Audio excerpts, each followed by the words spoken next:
moi, c'est Alimentsari, donc je suis le dirigeant de F2I. Et puis en parallèle, avant d'avoir mes affaires, on va dire, dans le portage salarial et également par ailleurs dans d'autres domaines, et j'ai été consultant aussi IT. Et j'ai commencé à investir en 2007 sur un bien et je l'ai divisé en trois. Donc, je connaissais pas les investissements de Tamim, qui est mon cousin, donc aîné de la famille. Et je lui ai présenté en arrivant un jour, je me rappelle très bien de ce jour-là, et je lui ai dit, bah, écoute, moi j'ai fait un investissement, ça fait un an, et je suis en plein dans les travaux. J'ai acheté un appartement, je divisé en trois, alors que je sais à peine faire du papier peint, coller du papier peint. Et du coup, c'était intéressant de parler de mon projet, puisque lui, il a quelques années, on va dire, devant moi, et il avait déjà fait plusieurs investissements.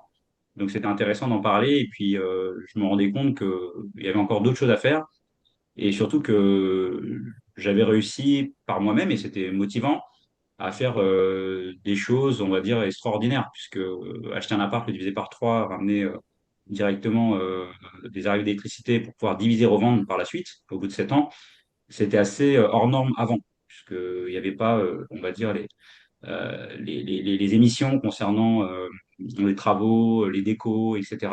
en 2007. Et moi, j'ai été précurseur là-dessus en prenant un risque, et on en parlera justement de savoir prendre des risques et avoir le bon mindset pour pouvoir entreprendre.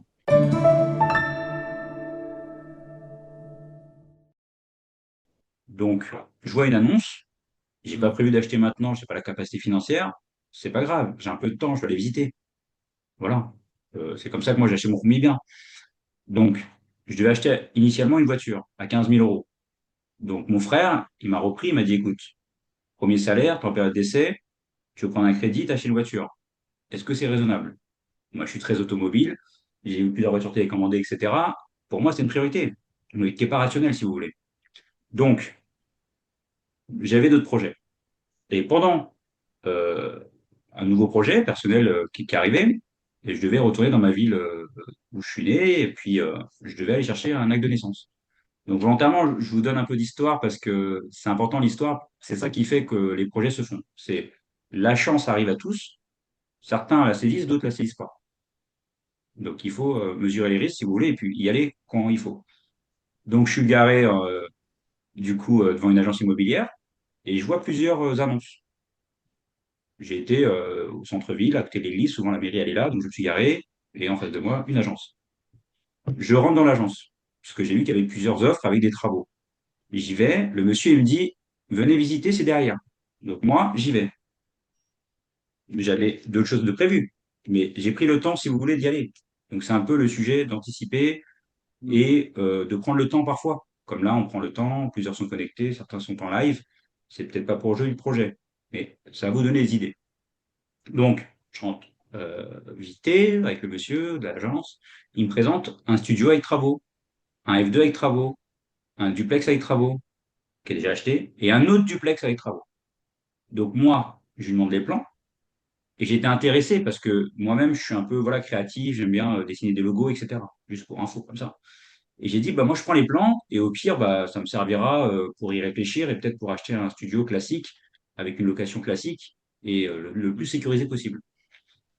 Je vais voir un ami à moi qui travaille dans le bâtiment. Donc lui, il est électricien. Donc je vais le voir à Roissy-en-Brie, etc. Je vais été faire la route pour le voir le lendemain. Et je lui dis, bah, écoute, euh, j'ai un projet. Pour l'instant, je ne veux pas trop en parler à d'autres. Je t'en parle à toi parce que toi, tu es un spécialiste, voilà, l'électricité. Et j'ai envie d'acheter un délo. Il me dit, bah, écoute, pars sur le studio, je te fais les travaux, ça va se coûter 3 000 euros avec le compteur et tout ce qu'il faut parce que tu as l'arrivée d'électricité qui va arriver. Donc, le bien était un marchand de biens qui avait acheté cette ancienne grande maison bourgeoise et qui a revendu à la découpe. Et c'est pour ça que c'était que des appartements à la découpe. Donc, il avait fait une division et certains lots étaient déjà prédéfinis pour être des studios ou avec coin cuisine, kitchenette, etc. Donc, moi, je lui dis, écoute, et pour le gros lot, c'est-à-dire le duplex qui reste, qui coûtait 150 000 euros, et moi, j'étais à 1 200 euros net par mois. Donc, autant vous dire que je m'endettais à 100%, 100% en fait. 100%. Donc, il me dit, mais écoute, là, je connais ton travail, je sais à peu près ton salaire, mais tu ne peux pas acheter à 150 000, c'est pas possible. Je dis, oui, bah, écoute, moi, je parle d'argent, je lui dis, je paye 1 200 euros.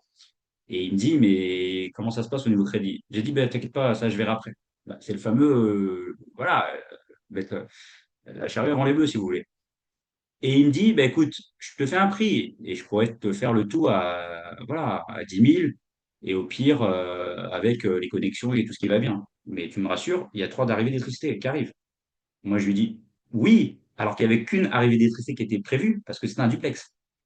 Donc, je lui dis, écoute, OK, le tarif, je l'ai. Et pour moi, il n'y avait que l'électricité. Le reste, j'ai dit, on verra. J'ai pas de plombier, j'ai rien en tête. Du coup, je vais voir l'agence et je lui dis, écoutez, moi, je suis intéressé et je vais vous faire une offre. Est-ce qu'il y a moyen de s'arranger sur le tarif? Il m'a dit, oui, il y a une marge de manœuvre, etc. J'ai plusieurs lots, je les en exclus, mais il va falloir faire vite parce que les lots, ils partent vite. Donc, moi, je vais voir un courtier, volontairement. Je n'ai pas été voir un banquier, j'étais voir un courtier spécialement et je lui ai présenté le projet. Et il m'a dit qu'uniquement si je prouve que j'ai la capacité financière avec les locataires à rembourser mon crédit, puisque je visais le 110%, il y aura possibilité d'avoir le crédit. Donc j'ai eu la confiance d'une banque, que j'ai toujours aujourd'hui à titre professionnel, à titre personnel, et d'un certain monsieur qui m'a fait confiance. Et qui m'a fait confiance à moi. Et ça rejoint ce que tu as dit tout à l'heure, Yann. Il n'a pas fait confiance finalement au dossier, si tu veux. Le dossier, c'est quelque chose. Mais si vous voulez, c'est à vous de vous vendre. Et à un moment donné, il va falloir être le commercial pour se vendre en tant que consultant ou pour vendre son projet et avoir l'argent. Donc lui, il a vu quoi? Il a vu deux F2 que j'avais mis sur les plans, que j'avais dessiné. Sur le plan, j'avais redessiné avec un petit coin cuisine et tout, comme je savais faire croquis, quoi. Donc il y avait deux F2 et un studio. Donc 2 fois 650. J'ai été voir aussi une agence. Je leur ai demandé des valorisations locatives. Voilà. Et le troisième, 500. Donc là, on est à 1002 plus 500. Voilà. On est à 1007. Compte un crédit à 1002. Et à côté, je ne vous cache pas, je vous le dis, j'ai pu avoir un crédit auto. Voilà, à un moment donné, j'ai dû avoir un crédit auto. Mais ce crédit auto m'a permis de revendre la voiture et d'injecter cet argent pour les travaux. Voilà. Donc vous avez peut-être entendu ça, mais bon, c'était à l'époque. C'était en 2007, donc c'est déjà, je ne sais plus comment ils appellent ça, mais il y a de l'eau qui est passée sous les ponts, quoi. Voilà, il y a prescription. Voilà, c'est le terme. Voilà, il y a prescription. Mais en tout cas, tout ça pour vous dire que aujourd'hui, l'immobilier, si vous voulez, il faut y aller, mais en étant accompagné d'un point de vue stratégique pour que vous puissiez mettre en place un projet et aussi prendre les bonnes décisions pour gagner de la rentabilité et du cash flow avec les personnes spécialisées. Donc, soit avec des retours d'expérience de personnes comme nous, potentiellement, hein, avec ce qu'il faut faire, ce qu'il ne faut pas faire, etc., en prenant le temps d'échanger, et en complément, avoir la bonne stratégie. Donc, soit bah, aujourd'hui, vous êtes en situation, vous avez une SASU, est-ce qu'il serait intéressant de mettre en place une holding et ensuite de connecter avec une SCI pour pouvoir investir et réduire son niveau d'IS. Cet argent d'IS va permettre d'avoir une capacité financière et surtout de se présenter en tant que professionnel de l'immobilier dès le départ. Donc, si vous vous présentez en effet aujourd'hui en tant que particulier, vous investissez au nom propre, c'est bien. Moi, c'est ce que j'avais fait, hein, mais c'est pas suffisant. Surtout avec les conditions aujourd'hui que les banques nous imposent. 5 ans de bilan, 3 ans de bilan. Bon, et dans ce bilan-là, il faut qu'on ait encaissé de l'argent à titre personnel, mais c'est pas le cas. Pour nombreux d'entre nous, quand nous sommes consultants, on ne veut pas, parce qu'on paye beaucoup de flat tax et compagnie. Donc l'idée, c'est de se faire plaisir, oui, d'avoir le salaire en se disant bah, le minimum qui est nécessaire, et à côté, bah, garder l'argent en fonds de roulement, qui va nous permettre en effet de pouvoir investir.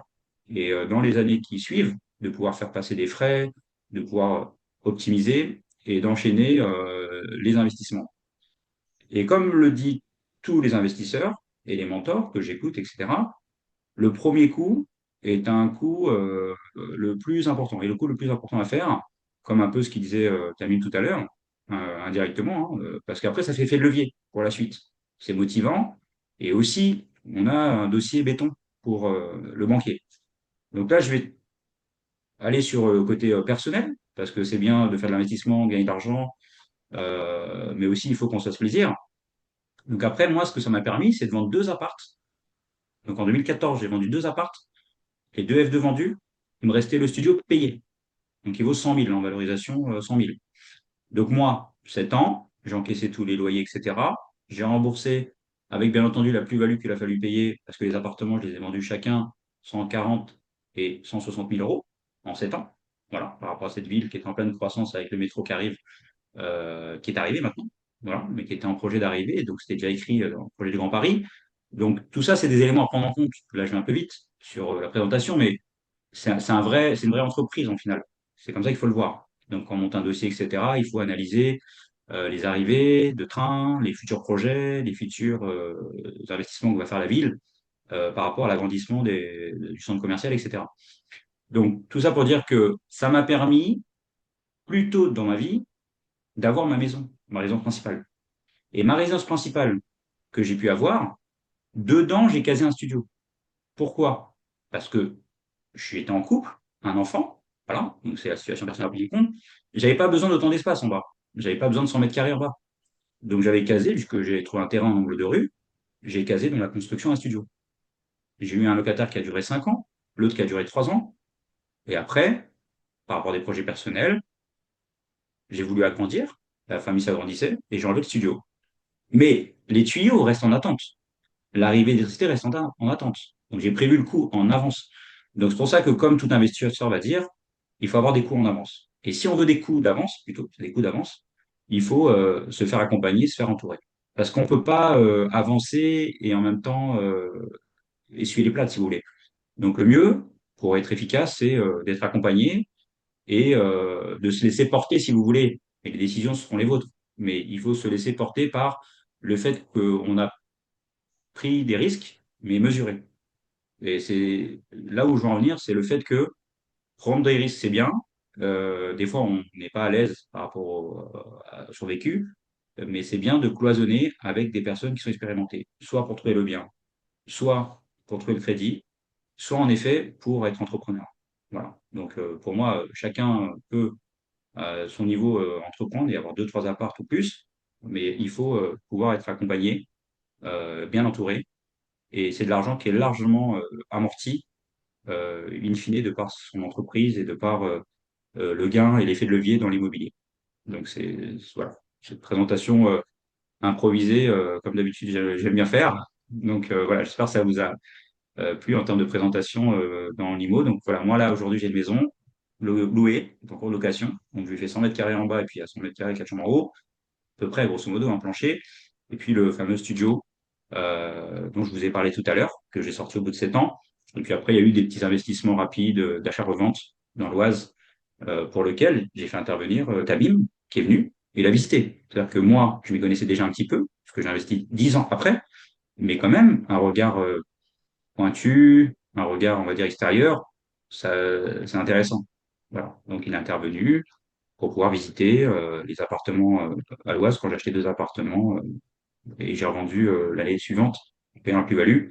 En tout cas, c'était intéressant de pouvoir avancer sur ces projets-là et ça m'a permis d'avoir voilà, la possibilité de faire d'autres projets.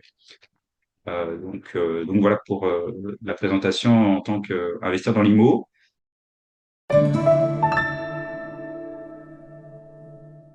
Donc en effet, moi j'ai déjà eu un locataire qui n'a pas payé. J'ai fait une procédure de bout en bout d'expulsion comme on voit à la télé. Donc parmi mes trois appartements que j'avais quand j'ai fait mon investissement. Et en plus, la personne travaillait dans le centre commercial d'en face, chez Phonehouse à l'époque, etc. Bon, bref, je me suis fait avoir. Mais après, plus jamais, par rapport à l'ensemble des locataires que j'ai pu avoir, je me suis fait avoir. Donc, je me suis fait vacciner, si vous voulez. Et maintenant, on va parler de signature chez le notaire, de signature sous seing privé. Ça veut dire que c'est quasi impossible que quelqu'un ne paye pas si vous faites une signature sous seing privé, par exemple. Donc ça, c'est une personne qui est dans l'immobilier qui m'en avait parlé. Les personnes qui sont un peu mal intentionnées bah, sont plus présentes, puisqu'il va les signer chez le notaire pour un coût de 500 euros, 600 euros en fonction voilà, du bien. Mais ce qui est intéressant, c'est que derrière, directement, l'huissier peut saisir les biens. On peut saisir son salaire, etc. Voilà, il n'y a plus les étapes intermédiaires que j'ai pu voilà, connaître pendant les procédures. Donc après, moi, j'ai commencé en effet jeune. J'avais 23 ans, mais il est clair que j'étais pas suffisamment entouré par des personnes qui avaient investi dans l'immobilier, etc., où c'était plus fait pour des personnes, on va dire, qui avaient déjà des biens ou qui étaient déjà lancées depuis quelques années. Mais c'était pas simple comme aujourd'hui à trouver des personnes. Maintenant, il y a des groupes Facebook, il y a pas mal de choses, hein, sur un accompagnement, on va dire, macro. Mais pour aller sur du micro, c'est mieux d'avoir des personnes en face, en échange comme là. Mais il est clair que ça peut arriver, il faut le prendre en compte, mais ça reste un pourcentage mineur. Donc il y a un Ouais, c'est pourcentage de 3%. personnes qui en effet ne payent pas.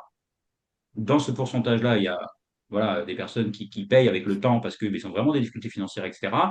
Et puis il y a un petit pourcentage de personnes qui, sur le parc immobilier, je crois que c'est 2%, quelque chose comme ça, qui ne payent pas volontairement et on est sur des procédures et avec des périodes hivernales, etc. Certes. Mais si vous voulez, il faut se préparer au niveau état d'esprit et puis comme créer une entreprise, tomber, se relever, il faut savoir aussi encaisser parfois, pas que les loyers, mais encaisser les problématiques qui peuvent arriver quand on a un locataire, trouver voilà, des conciliations, enfin voilà, pour voir que le locataire dès le départ il a du mal à payer, et ben on va essayer de l'arranger, on va essayer de trouver des solutions. Il n'a pas encore mis en place l'APL, on va le mettre en place, on va faire en sorte que ça soit payé sur notre compte pour au moins avoir les montants de 10, 15, 20% du loyer qui seront versés par la CAF directement plutôt que l'intégralité du loyer. Donc il y a plusieurs manières, il y a la garantie des risques locatifs, etc., le CAPAS et autres. Voilà, donc ça, c'est des sujets qu'on peut aborder sur d'autres meetings. Mais en tout cas, c'est des points, bien entendu, à prendre en compte, ce sujet d'impayé.